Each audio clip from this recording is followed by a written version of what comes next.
Okay, so we're going to be using radar during our night passage tonight.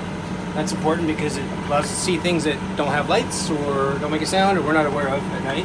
And so we've got a radome up on the mast, and it's got a basically a radar unit that spins, and it's sonar in the air. So it's sending out and receiving and looking for a ping back on objects. That could be a boat, it could be an island, it could be sometimes bad weather depending on how the radar is set up. So this is what we're using as a source of seeing what's in the dark when you naked eye can't see it. Okay, and so each ring is about a mile apart, is that correct? I believe so. I think we're set for that. I Yeah. kind of went and hit There we go. And so one way to validate it, there we are, that 1 is... nautical yeah, mile. 1 nautical mile. So every ring is 1 mile out, and that's adjustable depending on your speed you're traveling and whatever conditions you're facing or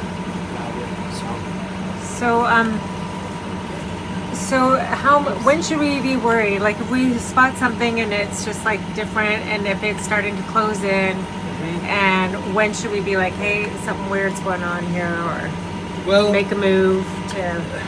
It depends. The closer it is, the more worried you want to be about it. But part of it we need to look at is where it is in relationship to where we are and where we're going.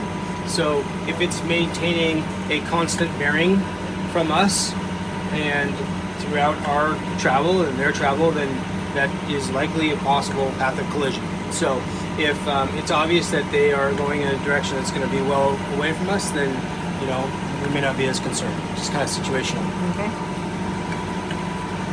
And I don't have to worry about any of this stuff, right? No. These are all settings that change the parameters. Looks like Mike has it set up pretty well to give us good information.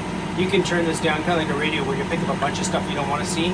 Some of it's weather specific, so in certain weather conditions you'll have to change the parameters. Versus, if it were really socked in with rain or what have you, the weather might be very ineffective, and you might tweak it to make it better. Clear days, you'll change those settings to give you better information. So if it's like a super foggy day out there, you want to have even like it picking up stuff even like closer, is that right? In closer range? Yeah, So. yeah. Basically, the less time you have to react to it based on the conditions, the more zoomed in you want to be on radar, so that you're going to see it, or I should say zoomed out rather, so you'll see it much sooner. So we would increase the range of the radar if visibility was really poor, so we might have a warning to the danger sooner rather than later. Thank you, Tim. Thank you.